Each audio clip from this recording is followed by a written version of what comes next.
Bismillah ar-Rahman ar-Rahim. Alhamdulillah Rabbil Alamin. Wassalatu wassalamu ala Rasulil Amin wa ala alihi wa ashabihi wa tabi'ina lahum bi ihsan ila yawmiddin. Amma ba'du. Karibuni katika kipindi hiki cha Al-Bayinat, kipindi ambacho ndani yake unapata tafsiri ya Qur'an tukufu katika mwezi mtukufu wa Ramadhan kwa njia nyepesi kabisa kutoka kwa mashekhe mbalimbali. Na leo biidhnillah darasa yetu itaanzia katika aya 80 katika surati Al-A'raf, lakini kabla hatujaendelea tupate qiraa kidogo katika Qur'an.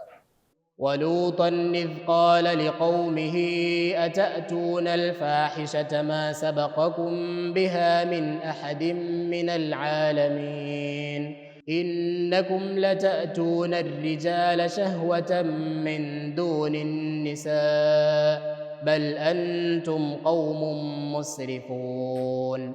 Naam, ndugu yangu mtazamaji, tuko katika aya ya 80. Anasema Mwenyezi Mungu mtukufu, walutan idh qala liqaumihi atatuna alfahishata ma sabaqakum biha min ahadin min alalamin. Na Lut, yani mkumbuke Lut au mtaji Lut au tulimtuma Lut, na alipofika kwa watu wake akawalingania. Idh qala liqaumihi, kumbukeni au kumbuka alipowaambia watu wake, atatuna alfahishata, hivi nyinyi mnafanya jambo ovu, jambo chafu, ma sabaqakum biha min ahadin min alalamin, haja kutangulieni kwa jambo hilo yoyote katika walimwengu. Yani ni jambo ambalo wao walikuwa ndio wa mwanzo kulifanya jambo hilo. Innakum latatuna arrijal, kwa hakika nyinyi mnawaendea wanaume shahwatan, kwa matamanio, min duni nisa, kinyume na wanawake. Yani nyinyi mapenzi yenu na matamanio yenu mnamalizia kwa wanaume wenzenu badala ya wanawake ambao Allah amekumbieni.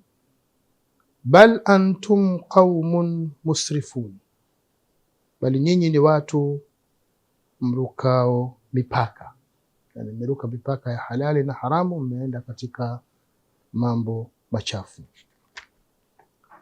Wama kana jawaba qaumi, na hayakuwa majibu ya watu wake baada ya kuwalingania kuachana na jambo hilo, illa an qalu, isipokuwa kusema, kumwambia na kuambiana wao kwa wao, akhrijuhum min qaryatikum, watoweni au wafukuzeni katika mji wenu. Sababu za kuwafukuza, innahum unasun yatatahharun, kwa hakika wao ni watu wanaojitwaharisha, ni watu wanaojitakasa, au kwa lugha nyingine ni watu wanaojifanya watakatifu. Fa anjaynahu, basi tukamwokoa. Kwa maana Mwenyezi Mungu baada ya hapo na mtume kuomba dua kwamba waangamizwe watu wale, basi wakaangamizwa wote waliohusika katika tukio lile. Lakini fa anjainahu, tukamwokoa yeye Nabii Lut, wa ahlahu, na watu wake waliomwamini, watu wake wa nyumbani, illa mraatah, isipokuwa mkewe tu. Huyo ndiye ambaye hakuingia katika kundi la waliookolewa. Kanat min alghabirin, alikuwa ni miongoni mwa waliobaki nyuma katika kukumbana na adhabu ya Allah subhanahu wa ta'ala. Wa amtarna alaihim matara, na tuliwanyoshelezea mvua au tuliwamiminia mvua ya mawe au ya udongo mkavu. Hijaratan min sijil, mawe ya udongo mkavu wa motoni. Fakaifa kana, fandhur kaifa kana aqibatul mujrimin, basi tazama ewe Mtume Muhammad, ewe mfuasi wa Mtume Muhammad, fandhur kaifa kana aqibatul mujrimin, ulikuwa namna gani mwisho wa wale wafanyao maovu. Kwa hakika ulikuwa ni mwisho mbaya sana. Na Naam, bismillahir rahmanir rahim. Katika baadhi ya aqwali za ulama rahmatullahi alayhim katika kufanya ile istiqra ya aya za Qur'an, hapa Mwenyezi Mungu aliwasifu hawa kwa sifa mbaya watu wa qaum Lut, bal antum qaumun musrifun. Lakini katika ambao ni sura al-A'raf, katika suratu an-Naml azma bal antum qaumun tajhalun, bali nyinyi ni watu ambao ni wajinga. Suratu ash-Shu'ara bal antum qaumun adun. Kwa leo utaangalia kwamba namna gani Mwenyezi Mungu alivyowasifu kwa sifa mbaya mbaya kwa sababu ya kitendo hichi. Na subhanallah, leo tunapozungumzia ili sala, sidhani kama tutaweza kumaliza kipindi, kwa sababu tunatakiwa tuliishi, kwa sababu tunalo ili sala la wanaume kwa wanaume. Ili sala ni swala moja hatari sana, swala hatarishi katika kipindi chetu cha leo. Kwa leo hapa, katika baadhi ya vitu ambavyo ninavyoviona ni adhabu kubwa ambayo waliopewa hawa watu, na ni jambo ambalo lilikuwa na uzito mkubwa. Hata wanachuoni wamekuwa na ikhtilafu kubwa katika watu wanapokuwa wanafanyana wanaume kwa wanaume katika kupeleka ile hukumu ya sheria, kama ni sheria ya Kiislamu inahukumiwa kwa watu kama hao. Nadhani pia kuna ni sehemu kubwa sana kuweza kuitaja, ili japo sio sasa hivi, kwa sababu nadhani hii kwa uendeshaji wa vipindi, nadhani tutatoa vipindi viwili hapa kwa sababu ya uzito wa hili jambo, kwa sababu limekuwa ni janga sasa hivi, sio la kidunia peke yake, bali ala khasi Tanzania pia limeweza kuguswa na janga kama hili, janga la wanaume kwa wanaume kuoana, ambalo tunasema ndio leo tuliokuwa nalo katika baadhi ya vitu. Kwa hiyo Allah aliposema wama kana jawaba qaumi illa an qalu akhrijuhu min qaryatikum, yani wao hata wenyewe pia wana power, kwamba tuna uhuru na wana nguvu, na ni jambo baya sana watu ambao ni waovu kawa na nguvu, sababu hawa wanaonekana kwamba walikuwa wana nguvu kwa sababu wapo wengi. Jambo limeanza taratibu taratibu taratibu mpaka wana nguvu, wataka kuwatoa waja wema. Mmoja wapo ni Nabiullahi Lut, innahum unasun yatataharu, yani wajifanya wametakasika, yani wao pia ni waovu wana yao, ndio hoja kubwa hiyo. Innahum unasun yatataharu. Kwa leo tukidharau jambo linakwenda mpaka linakuwa na watu wengi, mwisho hata wale waja wema wanakuja kupata dhiki na hili jambo. Kwa takriban naomba tuliishi na mifano hai, angalau jamii inatutazama katika mwezi mtukufu wa Ramadhani. Kwenye kipindi hichi tutaweza kuwafikishia ujumbe, na sababu pia kuweza kuathiri baadhi ya nyumba, sababu zimeanza kuathirika nyumba nyingi na majanga haya. Na nafikiri tukianza kuliangalia swala hili la liwat, ambapo tafsiri yake au taarifu yake nyepesi ni kwamba ni vile kuingiliana mume kwa mume, na pia inaingia kwa mwanamke pale ambapo mume atakapomuingilia katika ile lugha nyepesi, pia kinyume na maumbile, kitu ambacho kinajulikana. Hili swala katika sura hii tumeona Mwenyezi Mungu Subhanahu wa Ta'ala akilikemea kupitia kwa Nabiullah Lut alayhi salam kwa lugha ya inkar, ainnakum la ta'tuna rijala shahwatan, kwa nini nyinyi mnawaendea wanawake kwa matamanio, wanaume kwa matamanio, naacha wanawake wale ambao wameumbia Allah Subhanahu wa Ta'ala. Ni kitu ambacho kinasikitisha sana, kwa sababu hii kufanya hivi ni kubadili maumbile yale aliyotuumba Allah Subhanahu wa Ta'ala, kwa sababu malengo ya kukutana kimatamanio si tu ishbah ghariza nafsia, kwa maana kwamba kushibisha yale matamanio ya kimwili. Lengo lake pia ni kupata kizazi, na ndio Mtume sallallahu alaihi wasallam katika hadithi kadhaa anazungumzia hilo, miongoni mwa hizo hadithi ni hadithi inayohimiza kuoa na mtu awe wasichana au wanawake wale ambao wenye kuzaa sana, alwaluda.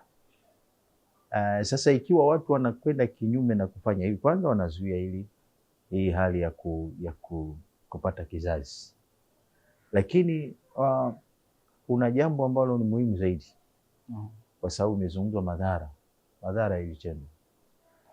Licha kuwa dunia hivi sasa kama alivyosema Sheikh Qahtani inalipigia debe sana swala hili, bali cha ajabu wengine wanaojinasibisha na dini kwamba watu ni wa dini, lakini wanafikia sasa hivi wanaliruhusu swala hili katika ile umbrella ya kwamba uhuru. Neno uhuru limekuwa jambo kidogo linasumbua sana katika jamii hivi sasa. Kila mtu anataka afanye jambo vile anavyotaka yeye, eti mimi niko huru kufanya maamuzi ninayotaka. Na ndio maana leo dunia kuna machafuko mengi kwa lugha ya uhuru, kuna mabalaa mengi kwa lugha ya uhuru. Sasa hii pia ambapo sasa tunaona nchi, hasa nchi zile ambazo si za Kiislamu, waovu kama alivyosema Allah subhanahu wa ta'ala, innal ladhina yuhibbuna an tashia al-fahisha. Yani Mwenyezi Mungu amewaita, amesema kabisa katika Qur'an kwamba wanapenda maovu ya enee, wanapenda mapenzi yao makubwa na wanafanya bidii kubwa. Bali hivi sasa hao ambao wanawaita watu kwenye ushoga wanalingania dunia mzima ikubali jambo hilo, bali wengine wanatishia hata vikwazo vya kiuchumi kwa baadhi ya nchi kutozisaidia kwa sababu ya kukataa swala la ushoga. Lakini katika Uislamu kila jambo linalokatazwa lina madhara yake. Madhara ya kwanza tunaona hili swala kwanza tukiangalia kidini ni jambo la mikabairi dhunub, ni katika madhambi makubwa. Lakini tukiangalia kimaumbile au kiafya, kwanza kabisa linasababisha maradhi ambao madaktari wamezungumza. Kuna tofauti kubwa kati ya kumwingilia mwanamke yule ambaye ametumbia Allah subhanahu wa ta'ala na zile mbegu kumwaga kule, na kuna tofauti kubwa na hili tendo ambalo linafanywa kumwingilia mwanaume katika maeneo ambayo sio sahihi, sio rasmi, ambapo sasa pale wanasema kunatokea hali ya mchafuko fulani na ni rahisi kuambukizwa maradhi, hasa maradhi ya AIDS. Lakini pia huyu mwanaume ambaye anafanyiwa matendo haya anageuka kuwa mtu wa ajabu sana, hata ile hali yake ya ujula, sauti, mwendo. Mimi nilikuwa sijawahi kuona hii dhahira, lakini siku moja niliona tena, ilikuwa ni mtihani mkubwa. Niliona mpaka nikashtuka, nikasema ala, sababu nilipita nikasalimiwa, nimepita tena siku ya pili nimesalimiwa. Sasa mbona yule alinisalimia naona ana sura kama ya mwanaume lakini salamu tofauti? Baadaye nikagundua ni katika watu hao ambao wameingia katika mtihani huo. Sasa kwa kweli hili ni jambo ambalo ni zito kweli kweli, na tatizo ambalo linalokana hapa ni nguvu kubwa kama alivyozungumza hapo. Hawa wana nguvu duniani hivi sasa. Mbaya zaidi ni kuweza kuwashawishi hata wale watu ambao wanaonekana kwamba ni watu wa dini, wanaoitwa watu wa dini, lakini wanasiasa pia wameingia katika jambo hili kwa sababu ya hali ya dunia inavyokwenda hivi sasa. Kwa labda kuna baadhi ya jinsi ya madhehebu au baadhi kwamba wanaona liwapi, kuna baadhi ya vikundi vinajinasibu na Uislamu, wanaona liwapi ni katika jambo ambalo ni sahihi. Yani hii kaumu Lut ambayo itaspaka watu kushangaa hizi aya za Qur'ani wao hawajaziona au vipi, wachukua vipande ambavyo wanavifasiri wao wanavyotaka, kwamba ni saukum fatu harthakum anna nashid, kwamba wake zenu ni mashamba yenu, kwa hiyo yaendeeni mashamba yenu vile mnavyoweza. Yani basi mkitaka kupita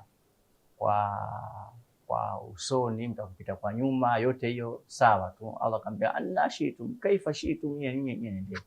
Sasa haya nayo inawezekana kwamba yamekuwa yamesababisha maafa makubwa, sababu mpaka nakumbuka katika baadhi ya vijiji tumeenda kutembelea, mmoja akaanza kuzungumzia katika baadhi ya mambo ambayo yameharamishwa na Uislamu ni mwanamume kumwendea mwanamke kinyume na maumbile au kwenda sehemu ambayo haijakuwa rasmi kisheria. Basi kwa kuwa wanawake wameshaanza kuathirika na kile kikundi kipo pale kinafanya tarwiji kufanya masala ya Qaumi Lut, akajitokeza mwanamke mmoja jeuri akasema, je, kama nyewe twapenda hivyo? Sheikh Qahtani, unapozungumza jambo hilo ni pointi muhimu sana, lakini naona indhari ya wakati imeshakuwa mwisho kabisa. Kwa hiyo nafikiri tumwambie mtazamaji wetu tuende kwenye mapumziko mafupi, na inshallah tukirudi tutaendelea na Sheikh Qahtani na nukta hiyo muhimu sana pamoja na Sheikh Said. للهدى والناس آي النيرات من كتاب الله رب الكائنات، مثمرات مغدقات محكمات، حولها تزكو النفوس الهانئات.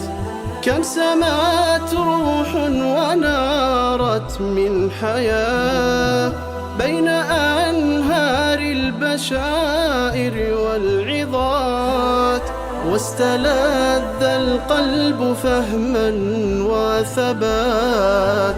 إنه القرآن حيث المعجزات. بينات بينات إنه القرآن حيث المعجزات. طبعا tunarudi tena, Sheikh alikuwa anaendelea Sheikh Qahtani kueleza kisa cha athari ya hili jambo la liwat, hasa katika mshtama jamii yetu hii, hata hapa kwetu nchini kwa hakika. Kwa hiyo fadhali Sheikh.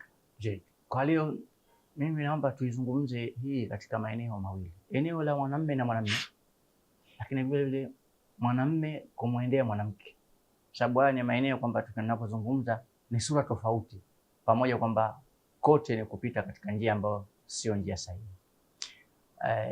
Kiukweli kitu ambacho kizungumzia hawa watu ambao wajinasibu na Uislamu au kundi ambao linajinasibu na Uislamu, alafu ghafla tunalikuta kwamba limebeba fikra hii na linaona kwamba hata mtoto aliyepatikana, anasema eti mtu kumuingilia mkewe kinyume na maumbile, wana kuna thawabu kubwa zaidi hata kuliko kwenda nao. Yani katika baadhi ya itikadi zao walizokuwa nazo, ukipita katika njia ambayo haijakuwa ni rasmi, malipo yake ni makubwa hata kule kwa njia rasmi, kwa sababu wana vigezo vyao kwamba sio ndio unamfurahisha zaidi, na kile ukimfurahisha maana yake unapata malipo makubwa zaidi, ili mradi kama hivi. Na kama ingelikuwa mtoto wa liwati anapatikana, basi huo ni mbora zaidi hata kuliko anapatikana katika njia hii. Kwa hiyo haya tunayozungumza, tuna haja hata pia ili kundi katika baadhi ya itikadi zake mbaya. Hii ni moja katika baadhi ya fikra ambayo ni nzito sana. Kabla kuja kuzungumzia masuala ya sheria, wakikutwa watu kama hukumu yake ni pamoja kwamba hatusemi kwamba tutaweza kuitekeleza, kule kuwatambulisha, tutasema ndugu wetu msikilizaji kwamba Qaumi Lut kwa wanaume kwa wanaume.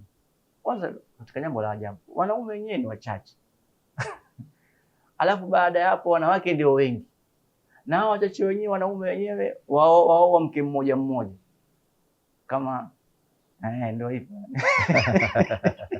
Tayeb, mimi ngoja na samani nataka kumaliza kidogo. Mmoja amepiga kipande kacheka kidogo. Wao wenyewe pia wao mke mmoja mmoja. Sasa ni wachache, alafu wamekuwa ni wachache zaidi kwa mke mmoja mmoja, alafu wamepunguzwa na wanaume wengine wao wanaume kwa wanaume. Imekuwa vile wanawake wamekuwa wanahaa sasa hivi kufikia mwanamke mpaka ajiuza. Moja wapo ni hii Qaumi Lut, janga la kijamii. Asante Sheikh. Tayeb, mimi na kabla sijaingia kwenye mjadala, kuna lugha moja mimi sipendi itumike, kwamba ndoa za jinsia moja. Asante. Bali hakuna ndoa, tunasema mapenzi ya jinsia moja. Kwa kusema ndoa bwana unaipa nafasi, nikaha ni kitu kina heshima. Sasa huwezi kusema ndoa, ni mapenzi ya jinsia moja, ya wanaume kwa wanaume, ya wanawake kwa wanawake, na pia sio hapo wanadamu kafika zaidi, mapenzi ya mwanadamu na mnyama. Na haya hayakuja kwa bahati mbaya, kwa sababu wote wanakubali kwamba hayafai. Hata wale wanaosema wanaohimiza wanajua hayafai, kwa sababu katika nchi zao mbona wao wenyewe hawafanye? Yaani kuna makundi huko ambao wameandaa kuja kuharibu hizi nchi kwa malengo yao. Utakwasema shekhe, uko kwa hakuna? Yapo. Lakini hao wenyewe wanaohimiza mbona hawafanye? Na hata kwa mfano katika baadhi ya serikali zao uko nahimiza, lakini wao ukikamatwa katika jambo hilo kuna hukumu unapitishiwa. Hasa kwa nini hili jambo hili? Alafu pia cha kusikitisha, naona mlizungumzia kundi ile ambalo linajinasibisha na Uislamu na alafu linazungumzia hivi. Bahati mbaya serikali ambazo si za Kiislamu, serikali za kisekula tuseme, hazina dini, lakini pia wanaona madhara ya hili tatizo. Yaani katika serikali nyingine hata kama hawajaelekea sheria moja kwa moja au kama zipo hazipitishi, lakini katika msimamo kwamba hawalikubali, halifai. Sasa hawa watu ambao si watu wa dini wanajua hili si jambo zuri. Huyu anajinasibisha na dini, awaje akasema hili jambo la kuonyesha huyu hana dini, huyu hana dini. Lakini pia kama nilivyosema, hili ni janga kubwa sana sasa, kiasi kwamba hata Wizara ya Elimu kwa mfano nchi yetu nadhani imepiga marufuku watoto kukaa boarding mpaka wafike darasa la 4.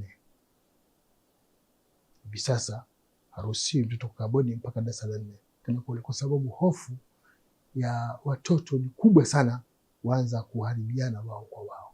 Sasa angalau akishakuwa ni mkubwa darasa la 4 na mata kwa kidogo ana miaka 10 kidogo, anaweza akasema kama kafanywa jambo fulani, akasema maana mmefanywa jambo fulani. Lakini akiwa mtoto hajui, na ni kundi ambalo linaletwa, yani sasa limekuwa ni kubwa. Kuna kundi ambalo limekuja kuharibu vijana, kundi special limeletwa kwa ajili ya kuharibu vijana. Halafu wanasema, mtu mmoja ananiambia kuna mpaka dawa kama pipi anapewa na kula, mtoto anajisahau. Kwa hiyo anajisahau, kwa hiyo wao wanaendelea naye mpaka akija akashazoea tena, unajua basi. Kwa hiyo wanaorodha, wanajua Tanzania, mkoa wa Tanga tuna watu kadhaa, mkoa wa Dar es Salaam tuna watu kadhaa. Kwa hiyo Tanzania tuna idadi ya watu kadhaa ambao tayari wameshakuwa ni wateja wetu katika sala hili. Subhanallah. Yaani hilo ni jambo sio kama linaingizwa kwa bahati mbaya. Ndio maana leo naenda kwa kasi. Halafu na mitandao ya kijamii pia imechangia sana kwenye mambo, kwa sababu sasa hivi watoto wetu wanasoma na wana uwezo wa kuzitumia simu. Kuna utaratibu fulani ambao unatumika, ukiangalia serikali inakataa, lakini walimu wanalitumia. Kwa mfano nakwambia, mwalimu, nadhani mtoto akishafika sekondari tu, mwalimu anakuja anaelezea notes, ndeni mkaangalie kwenye simu. Nadhani kimujibu wa sheria ya elimu inakataa mtoto, kuna yani mwalimu fundisha somo lote umalize, sio mwambie alafu mwambie akaangalie notes. Maana yake analazimika sasa mzazi umnunulie simu tena ile ya touch na smartphone. Na mtoto kishamkabidhi smartphone, ina maana ana uwezo wa kuingia huko ili ayaone yale, na akiyaona mtu anaanza kuiga. Kwa hiyo ni jambo zito sana ambalo sijui utatuzi wake si jambo dogo, kwa sababu limesimamiwa na watu wenye nguvu ya kidola, wenye nguvu ya pesa, wenye nguvu ya, kwa hiyo jambo la kushukuru kwamba kwa mfano nchini kwetu linapigwa vita na dola. Serikali yetu imesimama kidete katika jambo hilo na kulikemea.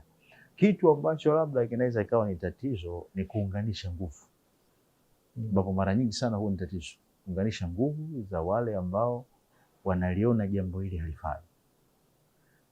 Sheikh, ulizungumzia kwa mfano, ulisema ule msamiati au kuita ni ndoa ya jinsia moja ni kama vile kulikuza na kulihalalisha hili jambo. Lakini kwa kweli hao wanaoita ndoa ni kwa sababu wamelihalalisha na kulifanya rasmi ndoa. Watu wanakwenda kabisa. Mimi nilishawahi kuona clip moja, kiongozi mmoja wa Ulaya alipokuja kujitambulisha, tena ni waziri katika serikali, amekuja kujitambulisha akasema, nimekuja na mke wangu hapa. Huyo mkewe kumbe ni mwanamume. Naona tena kwamba wameoana kisheria na wanatambulika kabisa, tena atakuwa na madevu. Sasa unajua katika vitu ambavyo vinakwamisha mambo mengi ni ile kusaidiana. So ukizungumza watu wa dini wanakuwa wanapambana kivyao, sijui wanajambo wana wakati fulani wanapambana kivyao, lakini kutengeneza mtandao mmoja ambao unapambana na kitu kimoja kwa syllabus moja ambayo inakwenda kupambana na hicho kitu bila ya kujali nini. Kwa hiyo mimi nataka kusema kwamba kuna haja sana. Kwa mfano hilo kundi ambalo tumesema linahalalisha haya mambo, na Sheikh Khattab amelizungumza kwa mapana kidogo. Tafsiri aya nisaukum harthun lakum. Kuna haja sana haya maeneo ambayo yameathirika, basi tufanye kazi kubwa sana wanajamii kwa ujumla kuweza kupambana nayo. Labda ni kabla ya kumaliza kipindi, sasa hivi kulea mtoto wa kiume pia imekuwa ni shida sana sana, na kuharibika kwake kuna fedheha kubwa, kwa sababu ndio mtoto wa kiume watu wanamtazama, atakunyanyua familia, atakufanya hivi, afu mtoto wa kiume ghafla kachoka. Subhanallah. Tena mpaka kuna wengine wanafikia wanajipodoa, yani vile vitu vya kike vyote yeye anafanya, na mpaka mwingine yani kama vile anamkosoa Mwenyezi Mungu Subhanahu wa Ta'ala, yani kama hapendi hata kuonekana kama yeye ni mwanamume, atafuta vitu vyote anavyoongea, anavyofanyaje. Kwa hiyo hili jambo limekuwa ni janga kubwa sana, kiasi kwamba ninazungumza kwamba hichi kipindi kimoja hakitoshi, sababu sasa hivi inawezekana kipindi kinachofuata kuja kuzungumzia masala ya wanaochuoni wamesemaje kwa hawa viumbe, na hata zama za Mtume Mwenyezi Mungu hawa viumbe kama alikuwa baba walikuwepo, au kama kulikuwa na viashiria kama hivyo walifanywaje, kweli waliishi katika jamii au waliambiwa idhhab wala misas, kwamba nendeni, wala kama vile tunavyoona mazombi alivyoambiwa Samiri wanaka fil hayati la takula la misas, kama mtu akikusogelea tu basi na watu wameshakuwa amepata athari kile jambo. Kwa hiyo takriban kuna haja kubwa sana ya kuweza kuliangalia kwa makini. Nafikiri tufikie mwisho wa kipindi chetu hiki insha Allahu Taala, ili tuendeleze mwendelezo wa mazungumzo katika kipindi kijacho, na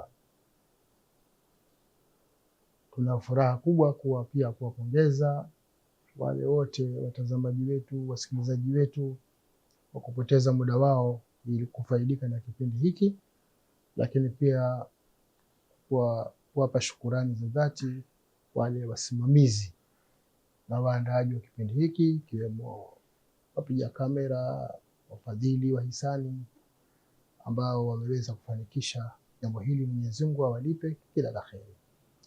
Na vile vile biidhnillahi taala, katika kumfahamisha ndugu yetu ambaye anafuatilia kipindi cha Al-Bayyinat kwamba biidhnillahi taala tutakuwa na mwendelezo wa Suratul A'raf, na tutazungumzia katika upande wa sheria kuanzia kwenye aya ya 82, 83, 84, sababu ndio zinakuja kuzungumzia namna gani walipokuwa wameangamizwa.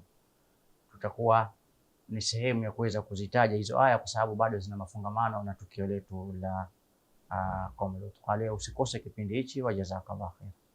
للهدى والناس آي النيرات من كتاب الله رب الكائنات، مثمرات مغدقات محكمات، حولها تزكو النفوس الهانئات، كم سمات روح ونارت من حياة بين أنهار البحر البشائر والعظات، واستلذ القلب فهما وثبات.